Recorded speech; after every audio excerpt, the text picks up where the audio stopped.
Hello, welcome to Kerala stock market. അപ്പോൾ എന്തുണ്ട് വിശേഷം? ഇന്ന് വളരെ നല്ലൊരു പോസിറ്റീവ് ഡേ ആയി തുടങ്ങുമെന്ന പ്രതീക്ഷയോടെ ഇന്നത്തെ പ്രീ മാർക്കറ്റ് സെഷനിലേക്ക് നമുക്ക് കടക്കുകയാണ്.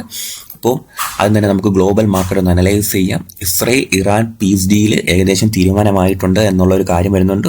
എല്ലാ മാർക്കറ്റുകളും, ഏഷ്യൻ മാർക്കറ്റ്സും വേൾഡ് മാർക്കറ്റ്സ്, യൂറോപ്യൻ മാർക്കറ്റ്സ് എല്ലാം ഒരു പോസിറ്റീവ് നോട്ടിൽ തുടങ്ങാൻ തന്നെയാണ് സാധ്യത. അപ്പോൾ ഡോ ജോൺസിന്റെ ഫ്യൂച്ചർ 400 പോയിന്റ് സബ്സൈഡാണ്. S&P ആൻഡ് നാസ്ഡാക്ക് ക്ലോസ് ആയി നോക്കുകയാണെങ്കിൽ പോസിറ്റീവ്ലി ആയിരുന്നു. ഡോ ജോൺസ് 400 പോയിന്റ് സബ്സൈഡ് നിൽക്കുകയാണ്. യൂറോപ്യൻ മാർക്കറ്റ്സ് നോക്കുകയാണെങ്കിൽ ക്ലോസിംഗ് വളരെ എല്ലാം പോസിറ്റീവ്ലിയാണ് ക്ലോസ് ചെയ്തിരിക്കുന്നത്. നിഫ്റ്റി നിലവിൽ 300 പോയിന്റ് സബ്സൈഡ് ട്രേഡ് ചെയ്യേണ്ടത്. നമ്മൾ എന്തായാലും ഒബ്വിയസ്ലി ഒരു ഗ്യാപ്പ് അപ്പ് ഓപ്പണിംഗിലേക്കായിരിക്കും നീങ്ങുന്നതെന്ന് തോന്നുന്നു. ആൻഡ് സ്ട്രേറ്റ് ടൈംസ് നിക്കി നോക്കുകയാണെങ്കിൽ 3264 പോയിന്റാണ് Nikkei up. Straits Times 59 point സബ്സൈഡാണ്. ഹാങ്സൺ ക്ലോസിംഗ് വളരെ പോസിറ്റീവ് ആയിരുന്നു. തായ്വാൻ വെയിറ്റഡ് നോക്കുകയാണെങ്കിൽ 1000 പോയിന്റ് സബ്സൈഡാണ്. എല്ലാ ഗ്ലോബൽ മാർക്കറ്റുകളും പോസിറ്റീവ്ലി ട്രേഡ് ചെയ്യുകയാണ്. ക്രൂഡ് 83 പോയിന്റിലേക്ക് എത്തിയിരിക്കുന്നു. ക്രൂഡും എന്തായാലും ഡൗൺ സൈഡിലേക്ക് വരാനാണ് പോസിബിലിറ്റി ഉള്ളത്. ഓക്കെ, അപ്പോൾ നമുക്കിനി ബാക്കി കാര്യങ്ങൾ ചർച്ച ചെയ്യാം. എന്തൊക്കെയാണ് ഇന്നത്തെ പീസ് ഡീലുമായി ബന്ധപ്പെട്ട് വരുന്നതെന്ന് പറഞ്ഞാൽ, വോർ എല്ലാ സൈഡിലും നിർത്താനുള്ള സമയം ആയിട്ടുണ്ട്. അതായത് അങ്ങനെയാണ് തീരുമാനമെടുത്തിരിക്കുന്നത്. US ബ്ലോക്കേഡ് മാറ്റുന്നതായിരിക്കും. US ട്രൂപ്സ് വിഡ്രോ ചെയ്യുന്നതായിരിക്കും. ഹോർമൂസ് കടലിടുക്ക് തുറക്കാൻ വേണ്ടിയിട്ടുള്ള ഏകദേശമുള്ള തീരുമാനമായിട്ടുണ്ട്. അത് തുറക്കാൻ തന്നെയാണ് സാധ്യത. സാങ്ഷൻസ് ലിഫ്റ്റ് ചെയ്യും ഇറാന് മേലെയുള്ള. പിന്നെ $300 ബില്യൺ ഇറാന്റെ റീകൺസ്ട്രക്ഷൻ പ്ലാനിന് വേണ്ടി US സമ്മതിച്ചിട്ടുണ്ടെന്ന് പറയുന്നുണ്ട്. $24 ബില്യൺ ഇറാൻ അസറ്റ്സ് ഫ്രീസ് ചെയ്തേക്കുന്നത് അത് തിരിച്ചു കൊടുക്കും. അത് ഫ്രീസിങ് മാറ്റാനുള്ള പോസിബിലിറ്റി ഉണ്ട്. പിന്നെ ന്യൂക്ലിയർ ടോക്സ് 60 ദിവസത്തേക്കുള്ളത്.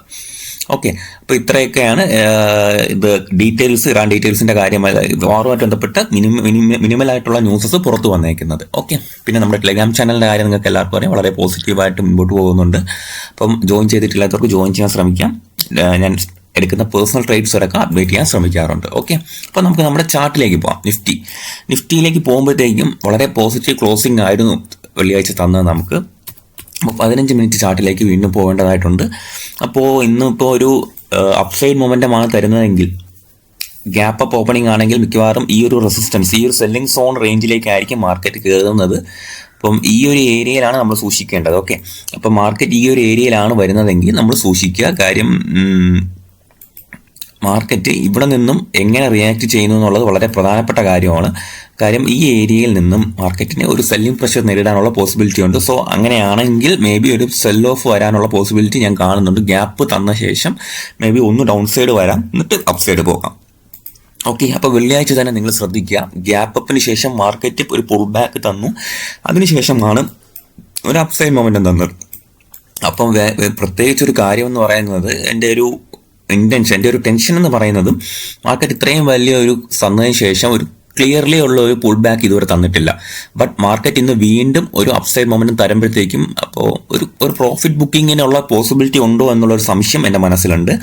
എന്തായാലും ഞാൻ നിഫ്റ്റി ഞാൻ നോക്കുന്നത്, അപ്പോൾ ഇത്രയും വലിയൊരു മൊമെന്റത്തിന് ശേഷം മാർക്കറ്റ് ചെറിയൊരു പുൾ ബാക്കിനുള്ള പോസിബിലിറ്റി ഉണ്ടോ എന്നുള്ളൊരു ഭയം നമുക്കവിടെ ഉണ്ട്. അതൊരു പ്രോബബിലിറ്റിയാണ് ഞാൻ അവിടെ കാണുന്നത്. അപ്പോൾ എന്തായാലും മാർക്കറ്റ് ഗ്യാപ്പ് അപ്പ് ആവട്ടെ. എന്തായാലും ഒരു ഡേ ടൈമിൽ, അതായത് മാർക്കറ്റ് ഓപ്പണിംഗ് ടൈമിൽ തന്നെ നമ്മൾ ചാടിക്കയറി ട്രേഡുകൾ എടുക്കാതെ ഒന്ന് വാച്ച് ചെയ്യുക, മാർക്കറ്റ് സ്റ്റെബിലൈസ് ചെയ്യുന്നുണ്ടോ എന്ന്.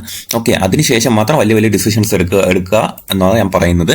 അപ്പോൾ 23,800 ആൻഡ് 23,999 ആണ് ഫസ്റ്റ് റെസിസ്റ്റൻസ് നമുക്ക് അവിടെ കിടക്കുന്നത്. ആൻഡ് അതിനുശേഷം മാർക്കറ്റ് 24,000 എന്നുള്ള സോണ് അവിടെ റെസിസ്റ്റൻസ് ഉണ്ട്. ആൻഡ് അതിനുശേഷം 24,200 റേഞ്ച്. അപ്പം ഈ ഭാഗത്ത് ചാടിക്കയറി ട്രേഡുകൾ പുഷ് ചെയ്യുന്നതിന് മുന്നേ നിങ്ങൾ ജസ്റ്റ് ഒന്ന് വാച്ച് ചെയ്യുക.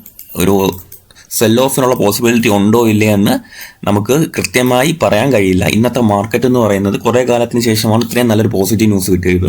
അപ്പോൾ എങ്ങനെ റിയാക്ട് ചെയ്യുന്നു എന്നുള്ളത് നമ്മൾ കാത്തിരുന്ന് തന്നെ കാണണം. ഓക്കെ, അപ്പം അത്യാവശ്യം ന്യൂസസ് ഒക്കെ ഇന്നുണ്ട്.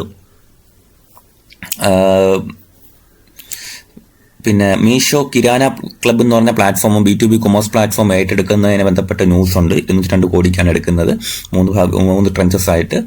അപ്പം ആ ഒരു ന്യൂസ് കമ്പനിക്ക്, മീഷോയ്ക്ക് പോസിറ്റീവ് ന്യൂസാണ്. പിന്നെ Hindustan Petroleum Corporation 19.25 per share dividend പ്രഖ്യാപിച്ചിട്ടുണ്ടെന്നുള്ള ഒരു ന്യൂസ് ഉണ്ട്.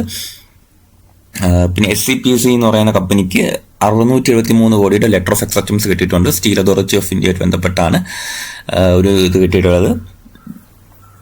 പിന്നെ പവർ ഗ്രിഡ് കോർപ്പറേഷൻ സക്സസ്ഫുൾ ബിഡറായിട്ട് ഡിക്ലെയർ ചെയ്യപ്പെട്ടിട്ടുണ്ട്. ഇൻഡസ്ട്രിയൽ ട്രാൻസ്മിഷൻ സിസ്റ്റം ആയിട്ട് ബന്ധപ്പെട്ടാണ് for proposed green hydrogen and green ammonia projects in Kakinada area. Okay, അപ്പോൾ ഇങ്ങനത്തെ ന്യൂസസ് എല്ലാം ഇങ്ങനെ ഫ്ലോ ചെയ്യുന്നുണ്ട് പല കമ്പനികളിലും. ഇപ്പം എല്ലാവരും ഇതൊക്കെ ശ്രദ്ധിക്കുക.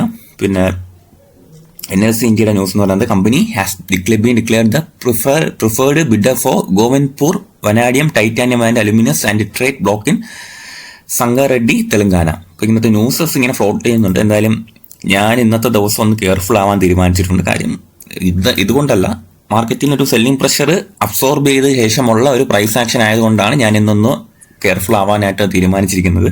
അപ്പം സ്റ്റോക്സ് ഏതൊക്കെയാണെന്നൊക്കെയുള്ള കാര്യം നമ്മൾ വരുന്ന മണിക്കൂറുകളിൽ നമ്മുടെ ടെലിഗ്രാം ചാനലിൽ നമുക്ക് ഡിസ്കസ് ചെയ്യാം. ഇന്ന് ഞാൻ ഫോക്കസ് ചെയ്യുന്ന സ്റ്റോക്സ് ഏതൊക്കെയാണെന്നുള്ളത്. അപ്പോൾ ഇന്ന് എന്തായാലും മാർക്കറ്റ് ഒന്ന് ഫസ്റ്റ് ഒരു മണിക്കൂർ പ്ലേ ചെയ്യട്ടെ. മാർക്കറ്റ് സ്റ്റെബിലൈസ് ചെയ്യുന്നുണ്ടെങ്കിൽ നമുക്ക് ബാക്കി കാര്യങ്ങൾ ഡിസ്കസ് ചെയ്യാം. Okay, so thank you.